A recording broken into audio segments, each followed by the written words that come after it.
Então vamos, irmãos, vamos ler a palavra do Senhor. 1 Timóteo, no capítulo 3. Timóteo capítulo 3, nós vamos ler hoje o versículo 2.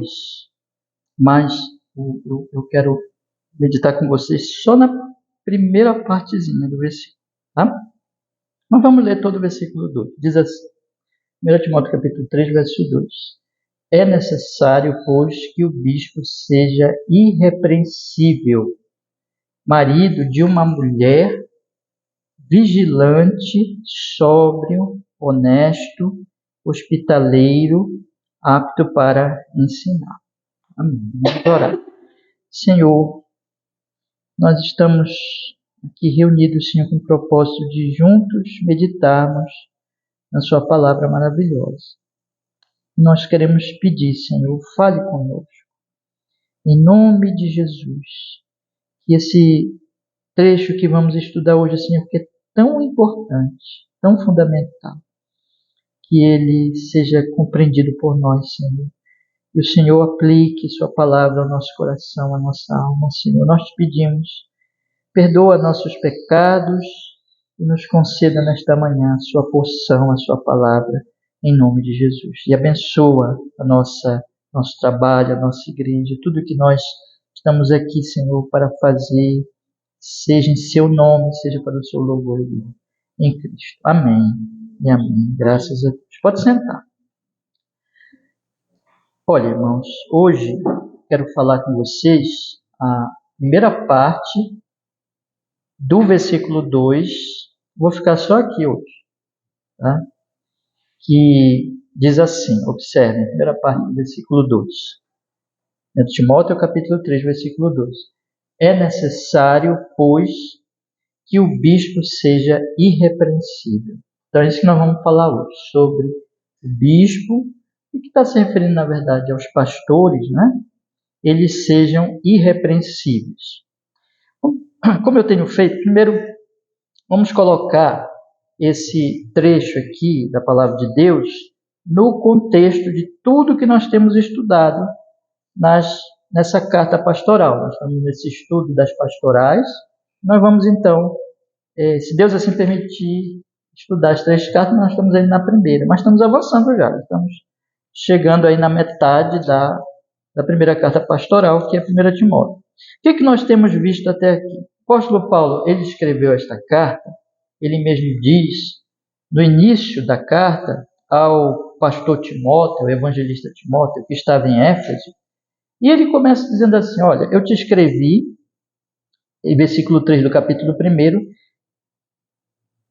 como te roguei, quando parti para a Macedônia, que ficasses em Éfeso, para advertir de alguns que não ensinam outra doutrina. Ele diz assim, então, estou fazendo isso agora, através desta carta. Esta carta, então, é para tratar de um problema, especialmente. O propósito dela é apresentar a igreja, apresentar o trabalho da igreja, como ele vai dizer mais adiante, que a igreja ela é coluna e baluarte da verdade, mas existia um problema específico aqui que Paulo está interessado também nessa carta, que é as fábulas... Perdão, beber água aqui.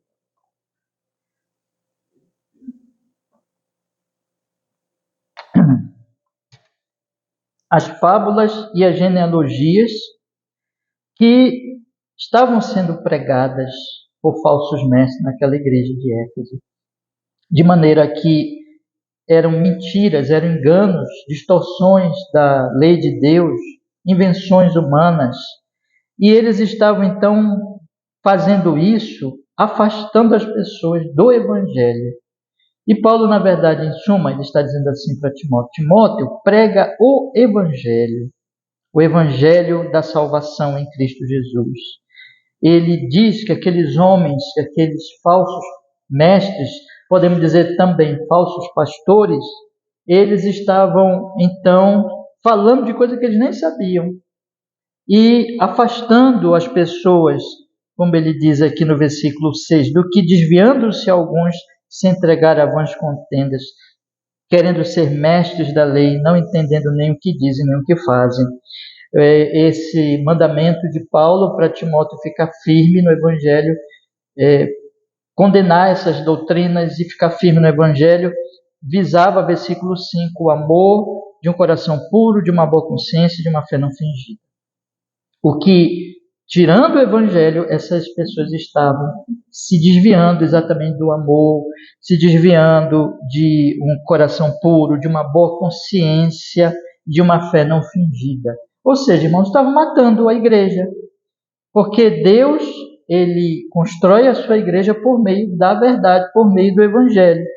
Então Paulo diz, isso tem que ser evitado.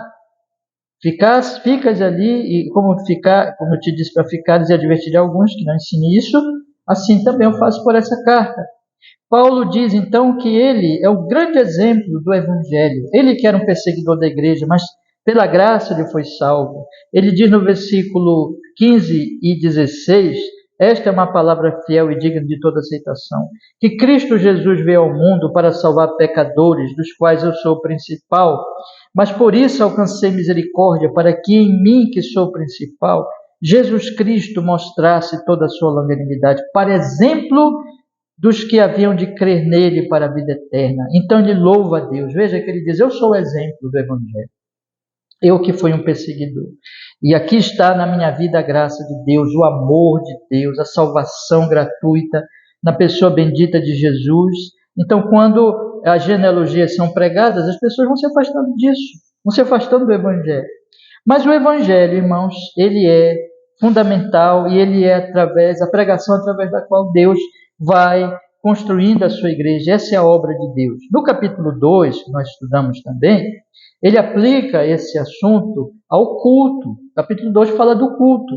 Ele diz para que os homens orem por todos os homens, pelos que estão em eminência, pelas autoridades, porque é bom isso, versículo 3 do capítulo 2, e agradável diante de Deus, nosso Salvador, que quer que todos os homens sejam salvos e venham ao conhecimento da verdade. Ou seja, ele está ensinando aqui que nós temos que orar por todos e pregar o Evangelho a todos, porque o Senhor nos mandou pregar a todos. E há um desejo de Deus, sim, da salvação de todo homem, conforme ele ensina aqui.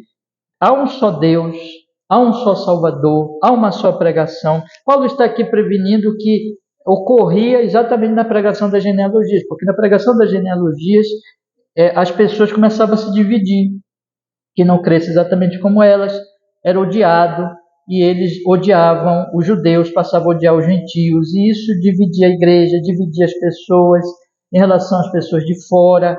Isso minava a pregação do Evangelho, quer dizer, distorcia totalmente. Onde não há Evangelho, não há oração, não há amor, não há pregação, não há, portanto, a oração por todos os homens, pelas autoridades e por todos os homens. E as pessoas, então, estavam seguindo isso, irmãos, e Paulo, então, está corrigindo o tempo todo. Ele está dizendo assim, olha, o Evangelho é que realmente produz o verdadeiro culto, a verdadeira oração. Sem o Evangelho não tem nada disso, tem só ódio. Mas o Evangelho é o amor de Deus, é a graça de Deus, que nos leva a amar a Deus e nos leva a amar o nosso próximo. Ele então faz recomendações para homens, para mulheres. Nós vimos aqui mostrando o papel do homem no culto, mostrando o papel da mulher no culto, colocando o papel da liderança no culto. E aqui é importante para esse trecho que nós vamos estudar agora a partir do capítulo 3, para o homem, mas mostrando também que a mulher tem uma função muitíssimo importante na igreja de Deus. E aqui Paulo vai colocando isso. E falando da liderança, irmãos, todo esse contexto do Evangelho, né, que eu tenho falado para vocês, é que ele vai, e do culto, né, é que ele vai falar do pastor. Esse grande capítulo 3 aqui, ele é tão importante, irmãos, porque exatamente o apóstolo Paulo, ele vai tratar daquele que vai ser o líder da igreja, daquele que vai ser o pastor da igreja, daquele que vai, enfim, ser o ministro do Evangelho na igreja local. E ele vai tratar, olha só, observe bem agora, das qualificações deste pastor. Das qualificações deste pastor. Isso é tão importante por quê, irmãos? Por causa de todo esse assunto que ele tem falado na carta.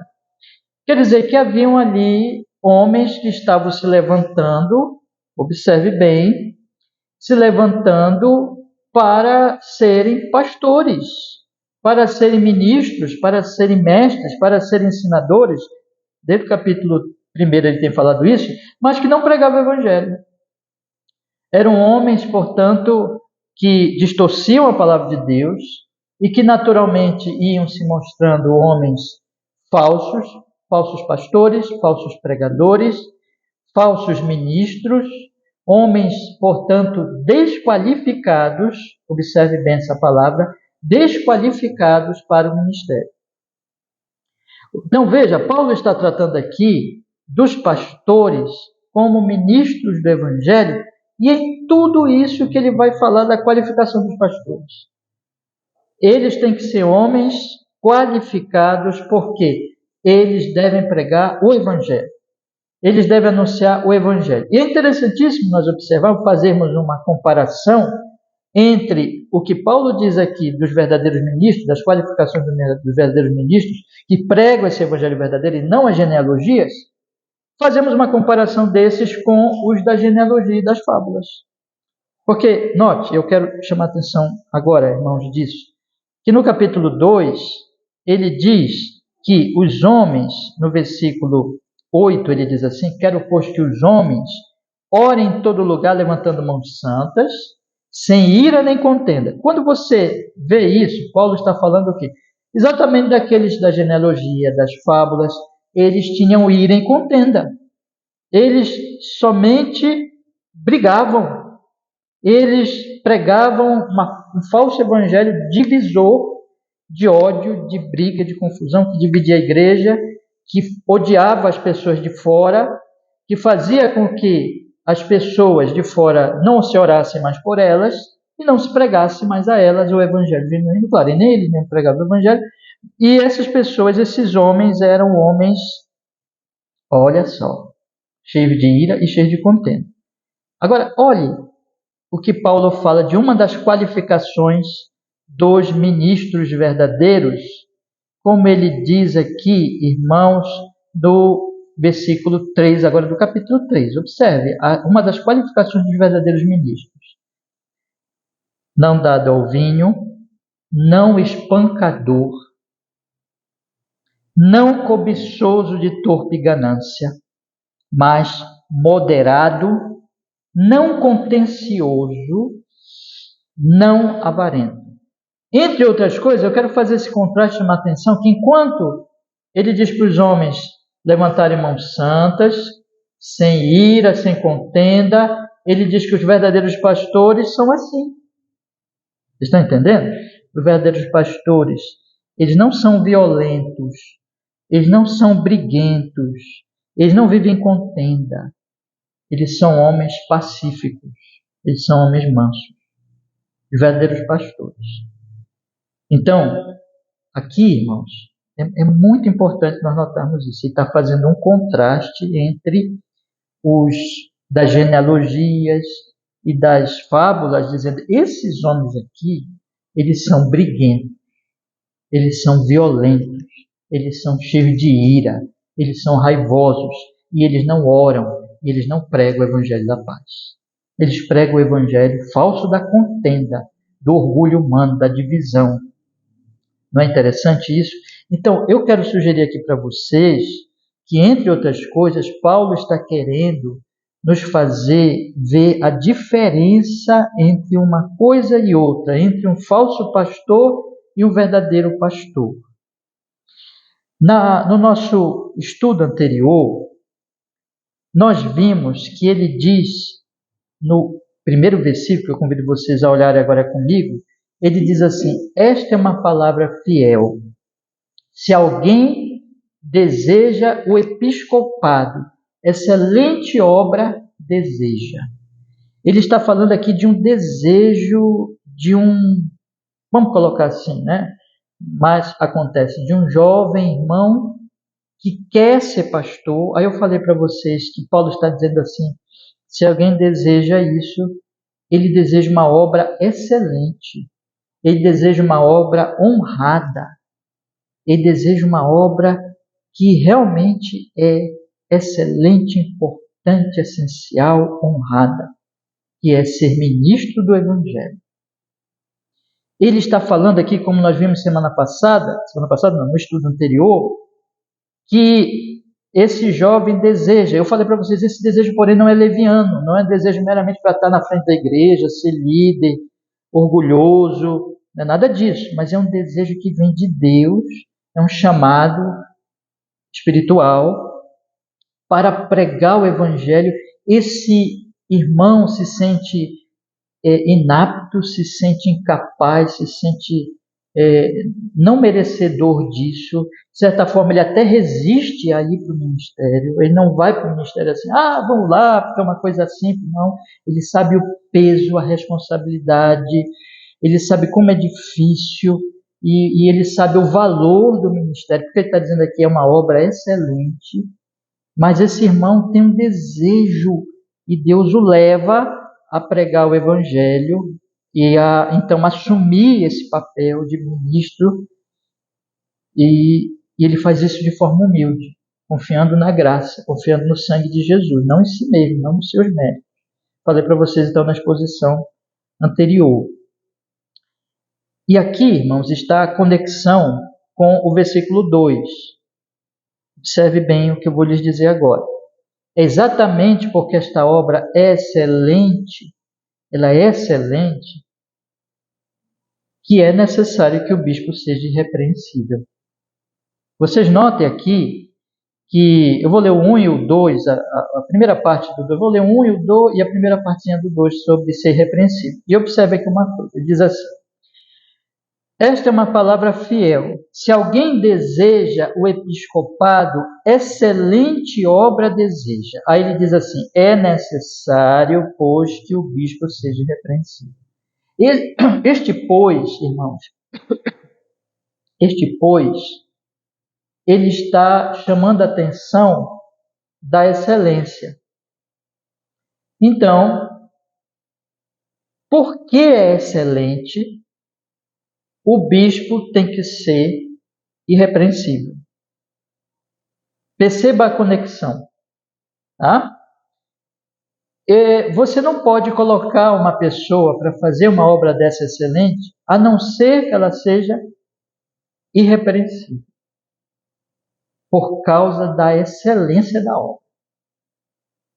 Então, essa irrepreensibilidade, né, vamos colocar assim, ela é por causa da excelência da obra que tem que ser feita. E aí é que nós vamos começar a entender o que é ser irrepreensível. Tá? E deixa eu falar uma coisa para vocês aqui sobre que este assunto, ele é tão importante, irmãos. Ele é tão importante, ele sempre foi importante. Sempre foi importante. Porque nós estamos falando, eu disse para vocês assim até na exposição passada, se você está doente, você vai no médico para tratar do seu corpo, né? Tratar do seu corpo. O seu corpo, ele é muito importante. E aí então você vai ao médico, mas você não vai em qualquer médico. Você procura um médico mesmo. Se você tiver uma mínima suspeita de que aquele médico é um falso médico, vamos dizer, não tem nem diploma, não tem nem estudou, você nunca vai nele. Se tiver suspeita disso, tiver aí uma notícia, uma denúncia, você não vai nele. Você não vai querer se consultar com uma pessoa assim, é evidente. Por quê? Porque você está preocupado com o quê? Com o seu corpo, né? A sua saúde física. Agora, irmãos, esse corpo aqui, eu posso ir nos melhores médicos. Mas esse corpo aqui um dia vai parar, vai morrer. Porque nós estamos nesse mundo de pecado, de morte, e o nosso corpo vai morrer. Vai chegar um momento que nós vamos deixar de viver fisicamente. Mas a Bíblia ensina que existe a eternidade. A Bíblia ensina que existe a alma eterna, que existe o reino eterno. A Bíblia ensina que quando uma pessoa morre, ela está ou com Deus ou contra Deus. Mas ela não deixa de existir. Não acaba tudo na morte. Se nós cremos nas Escrituras, nós cremos nisso, né? Então, eu estou falando isso porque a Bíblia também diz, outra coisa que a Bíblia diz, que um dia nós vamos ressuscitar. E todo mundo vai ressuscitar. Não é só crente, não é só salvo. Todos vão ressuscitar. E que haverá um juízo vindouro. Um juízo eterno diante do Deus justiça. Tudo isso a Bíblia diz. A Bíblia diz que haverá um novo céu e uma nova terra. Onde vai habitar neste novo céu e na nova terra aqueles que são de Cristo. Aqueles que confiaram em Jesus para a sua salvação. Isso significa que a cidade de Belém, o Brasil, qualquer cidade grande do Brasil, ou qualquer cidade grande do mundo, qualquer lugar do mundo, isso é apenas passageiro, mas vem um reino eterno. Nós estamos estudando em Daniel, que vem um reino eterno. Ora, irmãos, se eu estou falando isso para agora perguntar para vocês. Se eu vou no médico para tratar do meu corpo que vai morrer, e eu não quero morrer, né? Eu não quero, eu vou procurar ajuda, então, mas eu vou morrer um dia. Eu quero a saúde, eu quero cuidar do meu corpo. Eu não vou cuidar da minha alma? Eu não vou cuidar desta questão eterna? Jesus Cristo diz: buscar em primeiro lugar o reino de Deus e a sua justiça, as outras coisas serão acrescentadas. Então, nós temos que buscar algo muito mais valioso que a própria saúde. A saúde é valiosíssima, né? Mas existe algo mais valioso, que é o seguinte: como é que está a minha relação com Deus? Como é que eu estou com Deus? Ora, aí entra a boa notícia, o Evangelho. O que é o Evangelho? É o anúncio de que Deus amou o mundo de tal maneira que deu o seu Filho unigênito, para que todo aquele que nele, o que, meus irmãos, crê, tenha a vida, olha só, a vida eterna. A vida eterna. Então, aí você percebe o valor do Evangelho, que o Evangelho ele é uma boa notícia, porque comparando com o corpo, é como se tivesse uma doença gravíssima que estivesse matando. Lembra da Covid? Estava matando muitas pessoas, aí vieram as vacinas. Então você pode comparar assim: você tem uma doença que mata, aí vem uma boa notícia. Tem cura. Vamos parar a mortandade. Se isso é tão valioso no físico, imagine no que diz respeito à eternidade, irmãos. E Jesus diz: vão e preguem para eles, para que eles possam se arrepender, para que eles possam crer, para que eles possam ser salvos. A igreja, ela é coluna e baluarte da verdade. A igreja está no mundo para anunciar essa esperança, esse evangelho eterno. Vocês imaginam então que bênção é isso? Que maravilha é o evangelho. Agora vocês sabem o que são os pastores? Os pastores são o quê? Já falei várias vezes, ministros do evangelho. Agora você já pensou um falso pastor? O que um falso pastor vai fazer? Um falso pastor não vai pregar o evangelho. Ele vai pregar um falso evangelho. Se você pega Gálatas capítulo 1, o apóstolo Paulo vai dizer assim: anátema para o falso evangelho. O falso evangelho é o evangelho que vem como se fosse evangelho. O pior é isso, não vem como falso evangelho. Ele vem como se fosse evangelho, mas ele não traz salvação. Ele não traz redenção. São as genealogias de Paulo aqui. São as fábulas de Paulo. Aqueles homens não estavam produzindo salvação, porque eles não estavam pregando o evangelho. Por isso, irmãos, é tão importante nós avaliarmos pastores. Vocês sabem, as pessoas dizem assim: não julguem. Vocês já ouviram isso, né? julguem, pare de julgar, você fica julgando as pessoas. Não, meus irmãos, isso é um conceito tão tolo, porque você tem que julgar. Você tem que julgar quando você vai no médico. Você diz, eu não vou julgar o médico, eu vou lá no médico, não vou julgar. Você diz isso, você não diz isso. Você julga o médico. Então você tem que julgar o pastor. Você tem que avaliar. O apóstolo Paulo está colocando aqui, ele está dizendo aqui, ele está falando assim, olha, Timóteo, eu estou te dando recomendações para que tu e a igreja escolham bem os pastores. Vejam o que é necessário para ser pastor. Ele tem uma mensagem excelente e ele tem que ser irrepreensível. Se não for irrepreensível, não pode ser pastor. Por quê? Porque a mensagem é importante. Ela é tão excelente, ela é uma obra tão excelente, e um falso pastor, ele vai prejudicar esta obra, ele é incompatível com esta obra, ele não combina com ela, vai ter grandes prejuízos. Então é necessário que haja, ele coloca com, veja que ele diz assim, é necessário que o bispo seja marido de uma só mulher, vigilante, sóbrio, honesto, hospitaleiro, apto para ensinar, não dado ao vinho, não espancador, não cobiçoso, não cobiçoso de torpe ganância, moderado, não contencioso, não avarento, que governe bem a sua casa, tendo seus filhos em sujeição com modéstia. Aí versículo 6, não neófito, para que, soberbecendo-se, não caia na condenação do diabo. É necessário que tenha um bom testemunho do que estão de fora, para que não caia na afronta e laço do diabo. Ele está dizendo assim, julguem, você está percebendo? Julguem. Tem um irmão que é assim, tem um irmão lá que quer ser pastor, ele deseja, às vezes já falou, já mostrou alguns dons, mas faço agora um julgamento dele.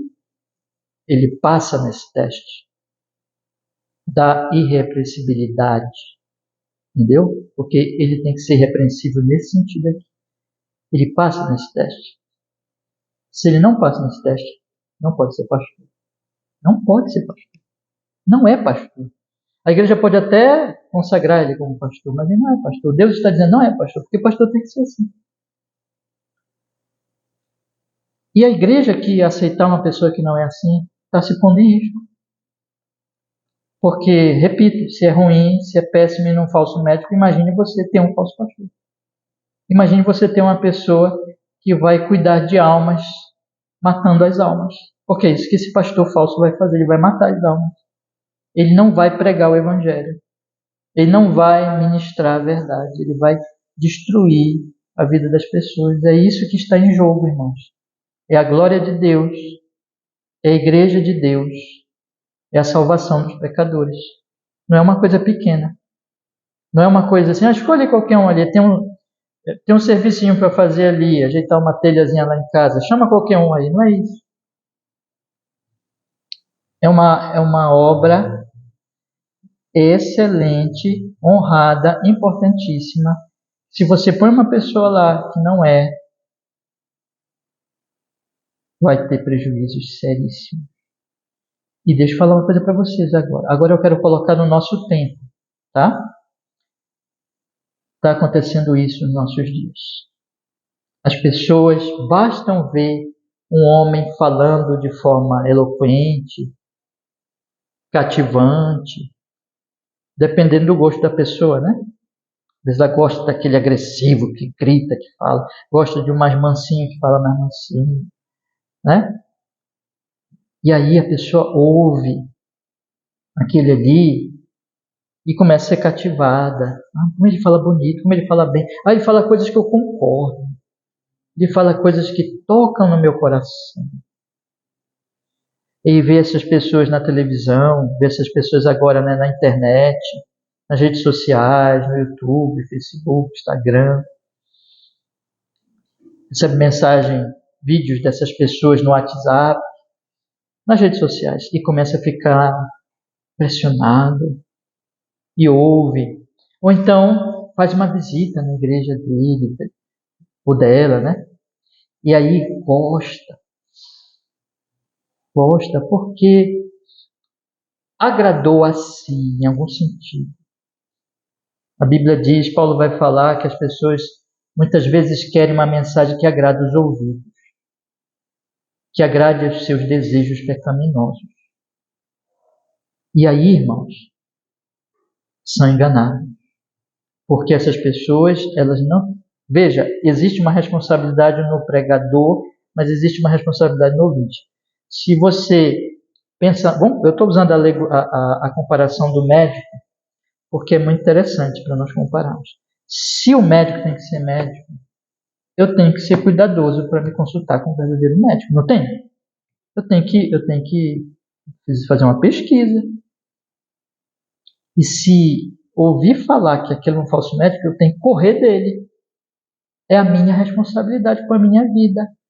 Então, existe a responsabilidade do pastor de pregar, de ensinar a palavra de Deus, claro, com fidelidade, tem que ser o verdadeiro pastor, mas os ouvintes também são responsáveis, irmãos. E a Bíblia ensina que existe pessoas que querem os falsos.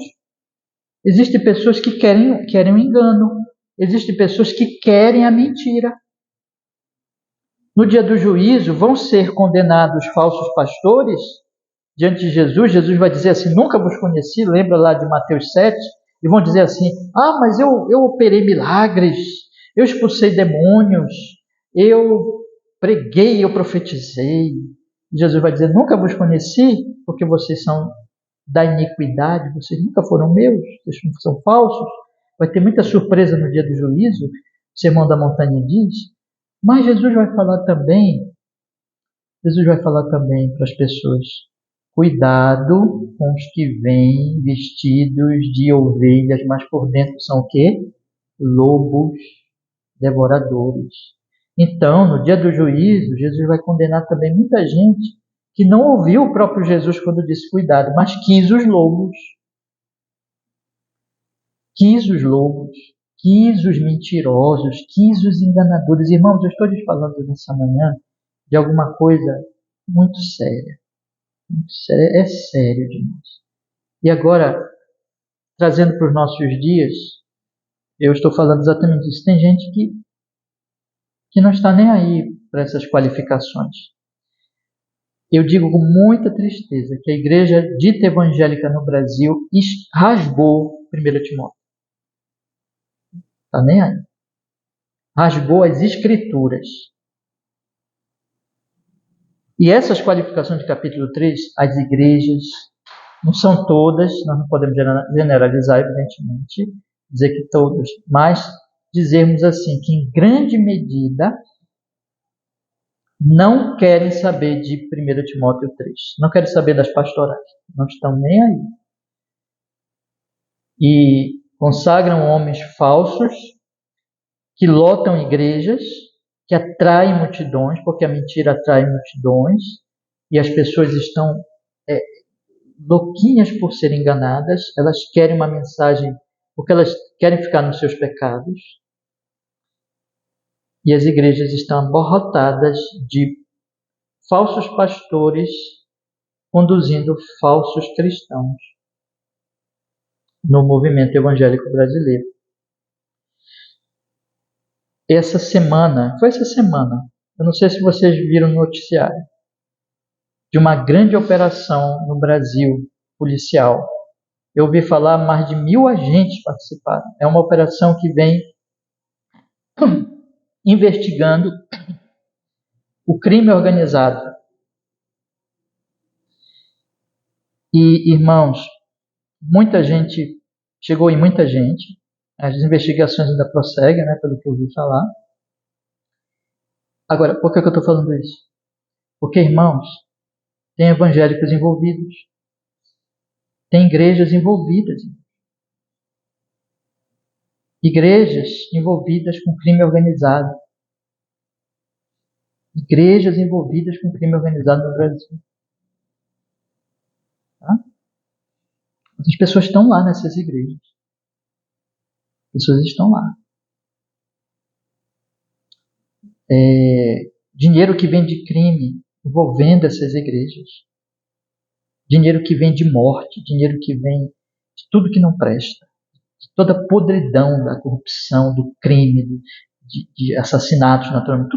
Tudo que é mais imundo, tudo que é mais diabólico. E igrejas envolvidas com isso. Vocês já pensaram o que é isso? O apóstolo Paulo diz aqui assim, olha o que ele diz, irmãos. Versículo 7. É necessário também que tenham bom testemunho dos que estão de fora, para que não caia na afronta e no laço do diabo. A igreja brasileira está envergonhada. Não tem moral. As pessoas riem das igrejas, as pessoas zombam das igrejas, as pessoas zombam dos pastores.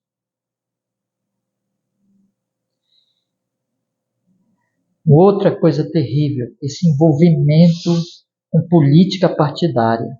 Pastores tomando partido de... Não interessa, tá, gente? Negócio de esquerda, direita, isso é uma bobagem tão grande, isso não tem nada a ver com o cristianismo, com o evangelho, com a igreja de Deus. E pastores dizendo, se colocando do lado da esquerda e fechando o cristianismo com a esquerda. E outros se colocando do lado de direita e fechando o cristianismo com direita. Cristianismo não é direita, não é esquerda, cristianismo é do céu, é da glória. Esquerda, direita, tudo isso é corrompido, irmãos. E o que é que nós estamos vendo? Pastores fazendo isso, pastores misturando as suas igrejas, o nome do ministério com direita, com esquerda, e as pessoas lá fora dizendo, vejam os pastores, vejam o que eles estão fazendo, e entendendo que cristianismo é corrompido, porque eles veem a corrupção de direita, eles veem a corrupção de esquerda. E as pessoas que estão de fora estão vendo isso. E elas estão vendo pastores associar com o lado político. E fazendo isso em nome de Deus. Fazendo isso em nome de Cristo. Nós estamos vendo isso. A igreja brasileira precisa ouvir urgentemente 1 Timóteo 3. E muita gente precisa deixar o ministério porque não está qualificado. Eu só dei 2 exemplos aqui, irmãos. Só dei 2 exemplos aqui para vocês pensarem, para observar como tudo é muito atual. As igrejas estão envergonhando o nome de Deus, as ditas igrejas. De maneira que este assunto é de uma atualidade, de uma relevância muito grande para os nossos dias. Sempre é. Mas esses 2 exemplos que eu estou dando aqui para vocês é para mostrar, irmãos, como essas coisas são fundamentais e são importantes. Tá? Então, nós temos que orar. E nós temos que pregar 1 Timóteo. Eu peço para vocês me ajudarem a orar, tá? Eu peço para orar, inclusive, por nós, por nosso trabalho aqui. E está sendo gravado aqui. Deus abençoe para que pessoas ouçam. E ouvindo, comecem a refletir. Porque, irmão, nós precisamos entender essas coisas. Tendo dito isso, eu falei tudo isso, irmão, para poder entrar propriamente no texto. Nesse pedacinho, nesse trechozinho que nós vamos estudar hoje. Vamos olhar para o texto. Veja o que o apóstolo Paulo diz, irmãos, no versículo 2, primeira parte. É necessário, pois, que o bispo seja irrepreensível. Vamos parar por aqui. Vamos entender agora o que Paulo está dizendo. Eu já falei um pouco aqui nas minhas palavras anteriores, e eu quero continuar aqui, agora olhando para o texto, explicando com mais detalhes. Eu expliquei algumas coisas. Eu já disse para vocês agorinha que ele diz, é necessário que o bispo seja irrepreensível por causa da excelente obra. E eu disse para vocês na exposição passada que é excelente obra por alguns motivos. Primeiro, porque é o Evangelho de Deus. Se trata de Deus, da revelação de Deus, da glória de Deus. Quando o Senhor Jesus Cristo diz assim, João 3,16, Deus amou o mundo de tal maneira que deu o seu Filho unigênito para que todo aquele que nele crê não pereça, mas tenha vida eterna. Ele está falando que Deus se revela no Filho.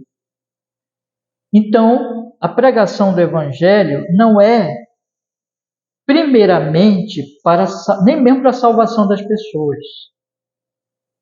mas é primeiramente para a glória de Deus. É Deus sendo glorificado. Então, essa obra, ela é excelente porque porque ela trata da glória de Deus. Você imagina como é sério um homem se levantar no púlpito e falar em nome de Deus? Isso não é brincadeira, gente. Sabe, não pode ser feito de qualquer jeito. Então, se trata de uma obra excelente porque você está anunciando a glória de Deus, em primeiro lugar. Segundo lugar, porque você está tratando, como eu já falei, das almas eternas. É uma boa notícia. Ela é mais excelente que a medicina. A medicina é excelente. Eu estou falando da medicina porque eu usei muito aqui os médicos, né?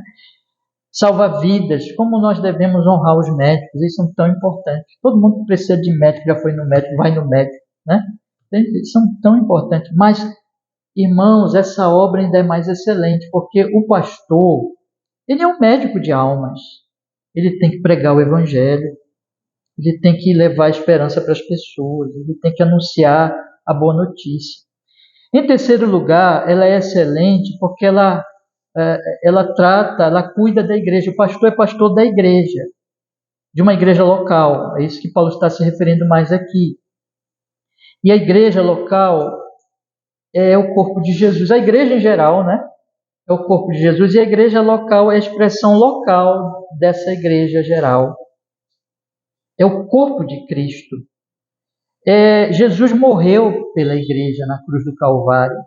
A igreja, ela é, irmãos, a noiva de Jesus Cristo, que ele comprou com seu próprio sangue.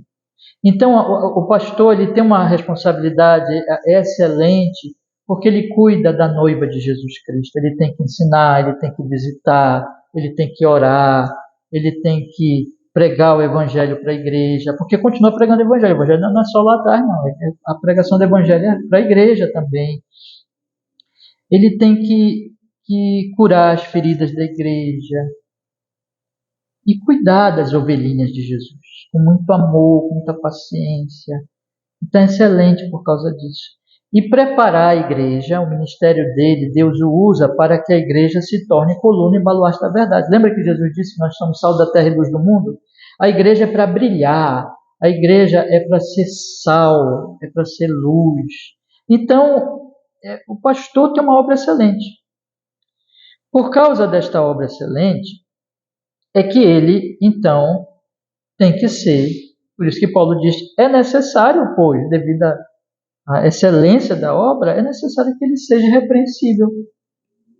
É necessário que o bispo tenha, digamos assim, uma qualidade, uma qualificação acima até mesmo da média da igreja. Tá? Ele precisa ser irrepreensível. Em que sentido? Já disse por que ele tem que ser repreensível, né? Por causa da excelência da obra. Então, você não pode colocar ali alguém que não seja irrepreensível. Alguém que seja repreensível, daqui a pouco vocês vão entender por que melhor, né? Vou explicar. Ele está desqualificando, ele está desonrando a excelente obra. Então, não combina, né? Deixa eu ver se eu consigo dar um exemplo. Tem uma casa muito bonita, uma casa linda. Aí você tem naquela casa linda, assim, lá na garagem um carro muito velho, todo ferrujado. Não combina, né? Não combina. Então, vamos dizer assim, só para dar uma ilustração fraquinha, mas para vocês entenderem.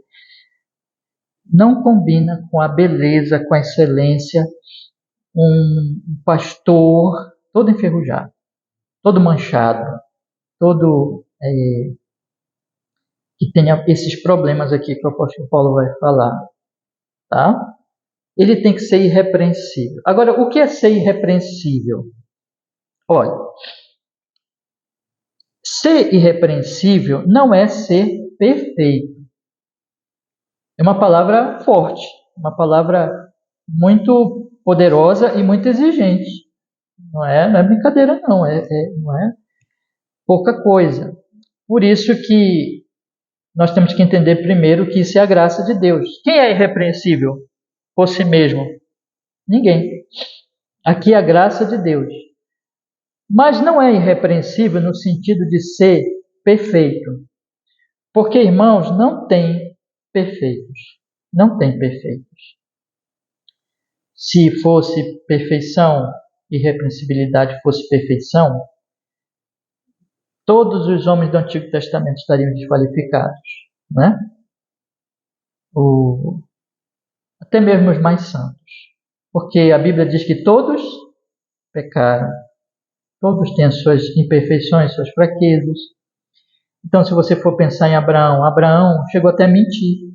Lembra que Abraão mentiu? Se você for pensar em Davi, o que fez Davi com Batseba? Se for pensar em Moisés, Moisés não pôde entrar na terra, porque ele desobedeceu a Deus. Então, não é perfeição. Quando você olha para o Novo Testamento, é a mesma coisa. Você vê um Pedro. Pedro negou Jesus 3 vezes, mas foi aceito no ministério. Jesus perdoou e restaurou Pedro. Mas, décadas depois, Paulo repreende Pedro em Gálatas, porque Pedro não queria comer com os gentios, ficou com medo de comer com os gentios. Olha que falha de Pedro, depois de muitos anos sendo apóstolo. Então, Pedro não era perfeito. Você olha para o próprio Paulo, Paulo também não era perfeito. Paulo foi perseguidor da igreja, né? Então, irmãos, não é perfeição. Então, nós temos que entender primeiro isso. Essa irrepreensibilidade, que ser irrepreensível não é ser perfeito, porque se fosse perfeito, nenhum pastor poderia ser. O que quer dizer, então? Agora eu vou falar o que quer dizer. Irrepreensível é o pastor que não possa ser acusado de algo escandaloso, de alguma coisa que seja vergonhoso. Tá? Então, deixa eu tentar colocar aqui de forma mais clara. Então, ele não vai ser perfeito, porque perfeito só Cristo. Cristo é o pastor perfeito, né? Mas ele não pode ser acusado de alguma coisa que seja mal vista internamente pelos irmãos e externamente pelos de fora. Que seja vergonhosa. Que diga assim, faça com que as pessoas digam, esse aí é pastor? Esse aí é pastor? Ele tem que ser alguém muito cuidadoso com a sua vida, com o seu procedimento, para que em sua vida não haja, apesar de não ser perfeito, mas não haja manchas graves. Ele precisa ter, em outras palavras, uma boa reputação. Uma boa reputação na igreja, uma boa reputação fora da igreja, uma boa reputação na sua casa, inclusive na sua família, uma boa reputação na sua vizinhança, uma boa reputação das pessoas que o conhecem intimamente e o que não o conhecem tão intimamente, mas que o veem. Ele precisa, então, ter uma reputação irrepreensível. Está claro agora? Quer dizer, não é perfeição, mas é uma boa reputação. Que não haja nele escândalos. Nós vamos entender melhor nas qualificações que Paulo dá aqui ao ministério, que eu vou tratar com vocês nas próximas exposições, nas próximas pregações. Mas eu quero rapidamente dar uma visão aqui delas. Olha, ele precisa... Na verdade, esse irrepreensível é a introdução. Tudo que Paulo vai falar a partir do irrepreensível, dele ser irrepreensível, é a explicação desse irrepreensível, tá? Dessa irrepreensibilidade, né? Então, o que vai acontecer aqui? Ele tem que ser irrepreensível no sentido de que ele tem que ser marido de uma só mulher. O que significa isso?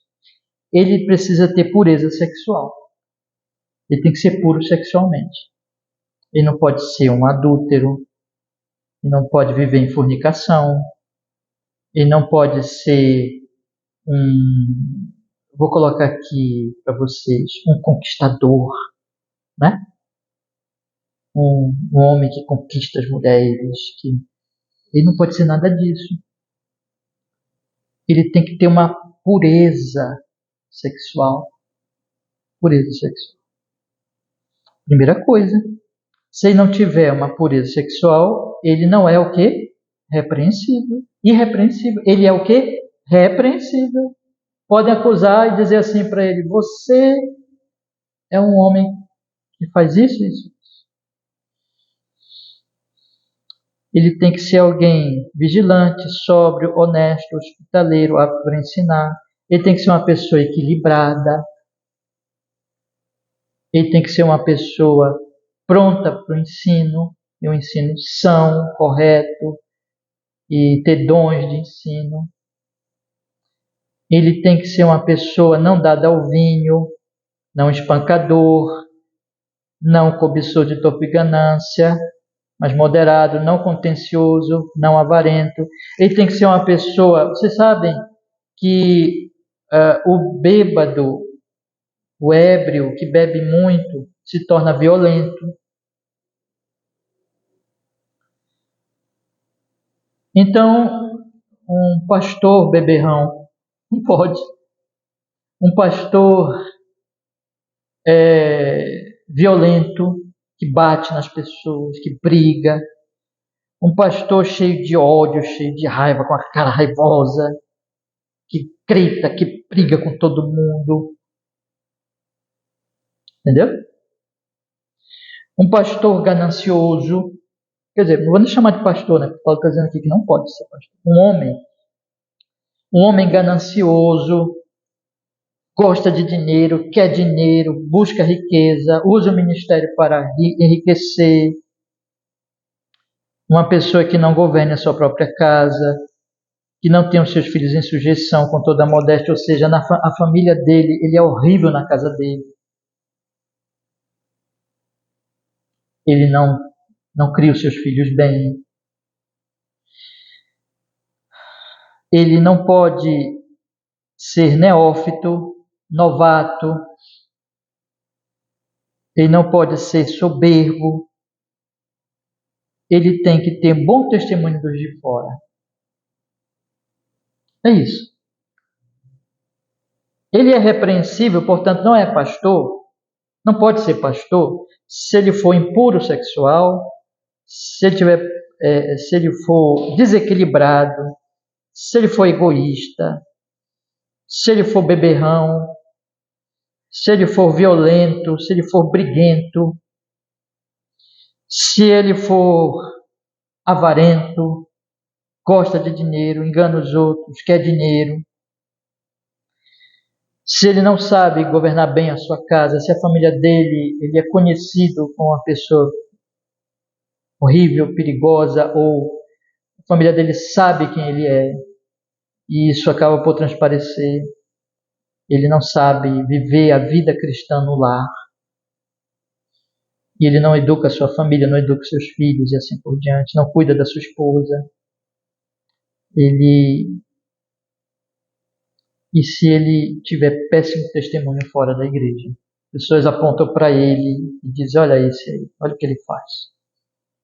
Olha como ele é adúltero, ou impuro sexual, ou ladrão, ou se ele não cuida da família, ou se ele é totalmente desequilibrado, ou se ele é briguento, violento. Se ele for repreensível nesses sentidos, não pode ser pastor. Agora, ele precisa, portanto, ter essas qualificações, essa irrepreensibilidade em relação, meus irmãos, a isso. Por quê? Porque aqui, se você for observar bem, Paulo trata de vários assuntos que se referem à personalidade de um homem. Então, da vida sexual dele, do dinheiro dele, do trabalho dele, da família dele, das relações deles com a sociedade, de como ele trata os outros, de se ele é maduro, não neófito, se ele tem um bom testemunho. Então, essas coisas, elas fazem com que essas coisas, melhor dizendo, elas têm que estar em brilho, em glória de Cristo, em Cristo, na vida de um homem, para que quando ele suba ao púlpito para pregar, as pessoas possam olhar e dizer assim, esse pastor é sério, né? Esse é um homem de boa reputação.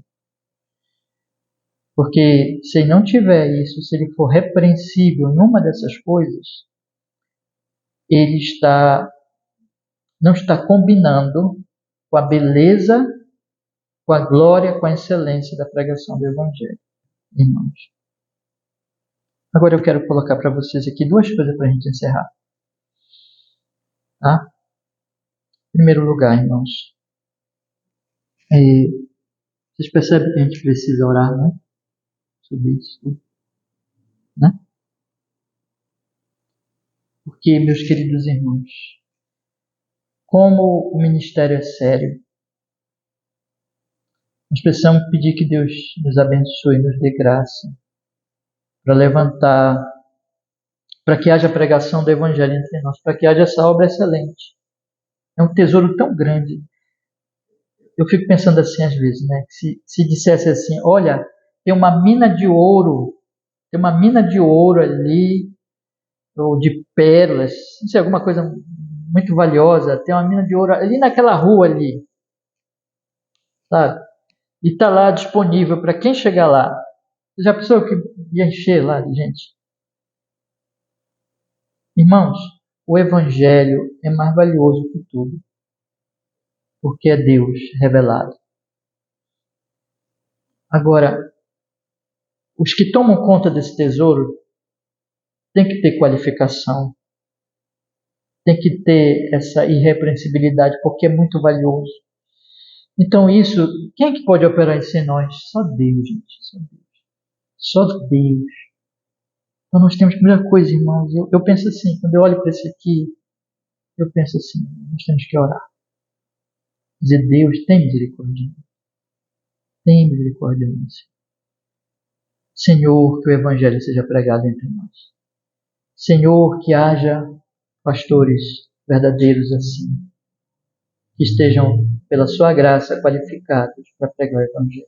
Primeira coisa, isso. Uma segunda coisa, irmãos, que eu penso que é importante, e o texto está apontando para isso. Nós temos que ser cuidadosos com pastores, com quem nós chamamos de pastores. Aqui a nossa igreja local, nós temos que ter consciência de nós não aceitarmos entre nós falsos pastores. Vocês têm que trazer esse juízo para este que vos fala. É sério isso, né? E tem que trazer esse juízo, esse julgamento para qualquer um que venha depois de que eu não for mais pastor aqui. Né? Porque é isso que a gente quer, né? A gente quer que nós pensamos, irmãos, nós pensamos em pregar o Evangelho, que a nossa igreja se desenvolva, e no futuro, ninguém é eterno, né? Nem nós vamos estar aqui, né? Nós vamos passar, vai passar essa geração. E nós devemos orar para que a igreja se desenvolva. E é por isso que eu estou trazendo esse ensino aqui. Esse ensino é para que nós já nos preparemos também para o futuro pastor, como outro pastor, quando houver, se houver, e também para futuros pastores que possam surgir entre nós. Não é qualquer pessoa que queira que se apresente, mas temos que julgar. E temos que julgar, meus irmãos, aquelas pessoas que nós paramos para ouvir na internet, para ouvir na televisão, para receber vídeos nas redes sociais. Essas pessoas que nós estamos chamando de pastores, são pastores mesmo? Coloque aqui, olha, põe aqui essas qualificações e ponha lá nesse homem que se diz pastor. Passa nesse teste?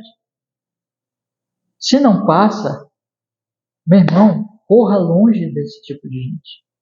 Fuja disso aí. Não indique para ninguém. Aliás, tome muito cuidado em indicar pessoas, né? Porque às vezes você pode se indicar precipitadamente. Se você tem cuidado em indicar médico, quanto mais pastores. Cada vez mais, eu sou levado a achar assim que nem indique ninguém, né? Em primeiro lugar, tome cuidado com quem você ouve. Tome muito cuidado. Julgue, ponha-se aqui e coloque bem fortemente, bem claramente esses princípios em todas as pessoas. E por último lugar, irmãos, isso aqui não é só para pastores, tá? Isso não é só para pastores, tá, meus irmãos? Isso aqui é para toda a igreja. Toda a igreja. Os pastores têm que ser o quê? Irrepreensíveis, têm que ser modelo. Mas não é só para pastores. Toda a igreja é chamada à pureza sexual, ao equilíbrio, à hospitalidade, ao autocontrole, não ser beberrão, não ser espancador, não ser ganancioso, não ser briguento, a governar a sua própria casa, a cuidar da sua família com a graça de Deus,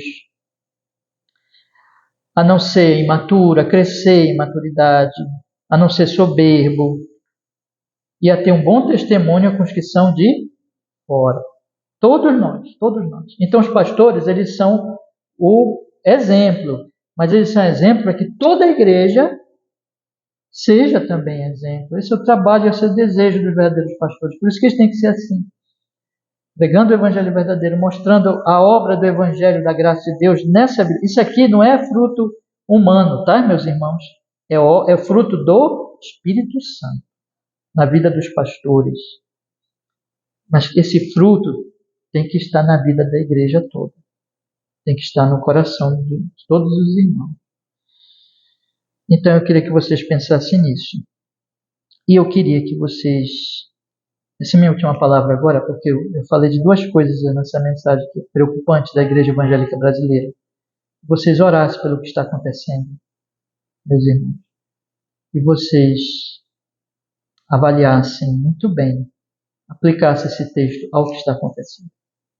Esses dois exemplos que eu dei aqui. E se afaste de tudo aquilo que não parece com um verdadeiro ministério. Deus nos abençoe. Amém? Vamos orar?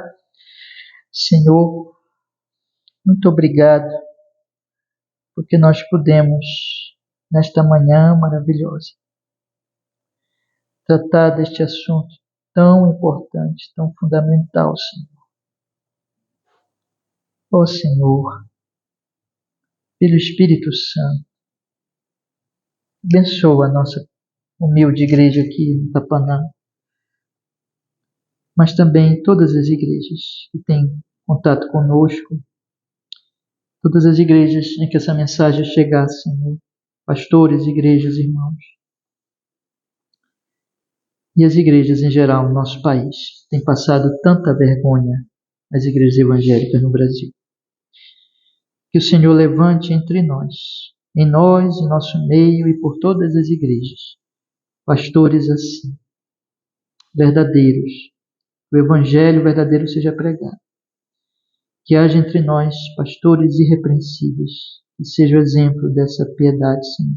E toda essa vergonha que nós estamos vivendo seja substituída pela glória do Pai no Filho, na graça do Espírito, por meio de uma igreja santa, por meio de pastores irrepreensíveis, que amem, que sejam mansos, que vivam uma vida pura e santa, que não sejam gananciosos, e assim possam mostrar a obra da graça na cruz de Jesus, pelo Espírito Santo nas suas próprias vidas, para a glória do Pai, em nome de Jesus. Faz isso, Senhor.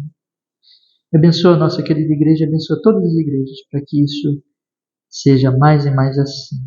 Em nome de Jesus, tenha misericórdia de nós. Nós oramos e nós agradecemos ao Senhor Jesus. Amém. E amém. Deus nos abençoe. Eu convido vocês agora a vocês lerem comigo Provérbios capítulo 23. Tá bom? Abra sua Bíblia. Nós vamos ler.